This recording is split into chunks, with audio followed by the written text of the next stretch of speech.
All right, here's another question, and here's the way the question is asked. How long do you stay in a relationship before you walk away? And from what they put on here, I think they're asking the question is if I'm in a friendship and they constantly hurt me or they're constantly messing up, when do I walk away? At the same point, if you add some of the other questions in, this could apply to dating relationships. It could apply to marriage relationships. It could apply to friends that are struggling with an addiction or abuse or something. So I think this is a whole realm of how long do I stay in an unhealthy relationship or near an unhealthy relationship? So let's kind of try to break it down and unpack it. What about if they're asking the question is related to kids? Let's start there. What's your thought on kid relationships that aren't good? Well, sometimes the kids don't recognize that, and they want so badly to be in a relationship. You know, like you said earlier, we're all about relationships. That's what we all want. We want to belong. Kids do anything they can. People do anything they can to belong. They go to great lengths. Even when they say they don't want friends, they do. They've just tried to have friends and it hadn't worked. So they really struggle with that. So I think parents have to help them. Teachers have to help them. And I think schools nowadays do a really good job of that, about trying to really help meet social and emotional needs of kids and help them with relationships, because they're going to lose jobs someday and have unhappy relationships due to a lot of that. So we don't want that to happen. So I think you teach them, and sometimes you have to pull them out of unhealthy relationships. Dating relationships are the same way. You know, you have to be willing to pull away, and sometimes when you're so into that and you're having that romantic feeling of love, that's why we recommend people not rush into marriage. You wait at least 2 years before you get married, because that romance, that dopamine in your brain kind of wears off, and then you see reality. But sometimes abuse is going on and you're thinking, oh, well, I must really love him if I'm allowing this to happen. You know, warped thinking goes on. You know, I think that as you mentioned that, James, I think it's so wherever you are, whoever was asking these set of questions, how long do I stay in? You know, a lot of it depends on where you are in your relationship. Let me just put it to you bluntly. If you are dating someone, high school, college, or whatever, you're just dating someone, and it's abusive, or they're cheating on you or something like that, I want you to know there's nothing godly about staying in that relationship. Period. Okay? This is not missionary dating. This is not anything like that. Because here's what you need to understand. The higher the commitment level goes with you, the more responsibility to stay you have. And so the point is, if you're dating someone and it's ugly and addiction is there, abuse is there, I would almost encourage you to get out, period, 100% of the time. 100% of the time. If someone asking this question, and feel free to add it, if you're living together, first of all, that's a mistake.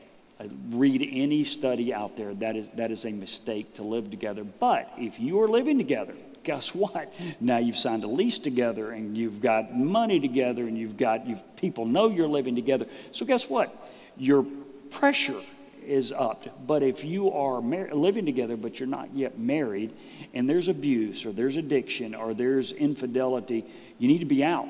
It will not get better because you throw a ring on the finger. That's just my opinion, and I'll let you come and check me on that.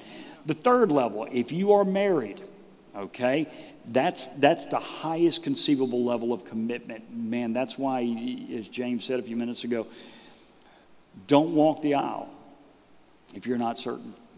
Don't do it, because then you get into a realm under biblical conditions where you need to be committed for a long, long time through thick and thin. And so if you're married and the person has a casual slip up or has a mistake or makes a mistake or bombs, and they're trying to fix it, I believe Scripture says you got to fix it. I don't believe that you need to stay in a dangerous situation.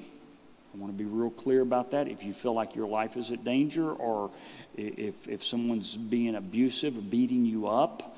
Now, being abusive doesn't mean that they raise their voice. That may not be appropriate, but that's not necessarily abuse, especially if you're both in the habit of doing it. But you need to understand, if you're in a high commitment level and they are making a significant mistake, If you are married, you need to go to counseling.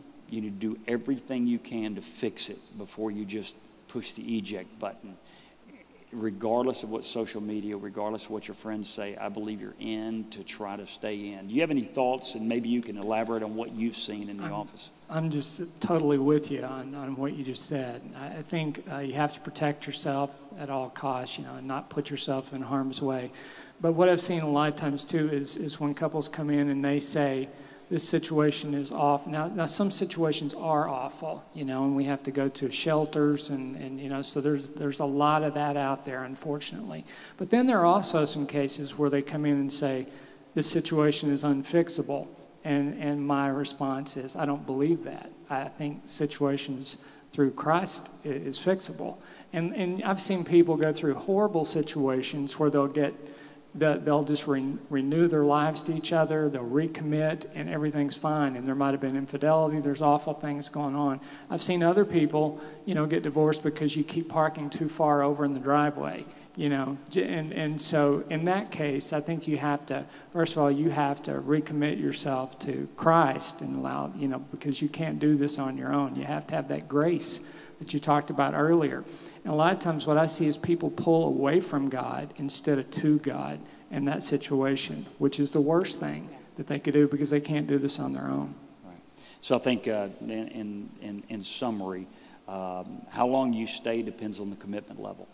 If it's a 15-year-old friend, they don't have to stay committed to that relationship very, very long, especially if it's unhealthy. If you're dating someone, I wouldn't necessarily say bolt at the first sign of imperfection because everybody's imperfect. But if it's a major issue, get out. If you are living together or engaged and you see some of the massive issues, addiction, abuse, infidelity, get out. I would say get out right now. It's not your job to marry and fix. Usually it's a marry and fail in that situation. If you're married, you're in. Protect yourself. I wouldn't say stay in anything dangerous, but let's try to figure out how to fix it as best you can.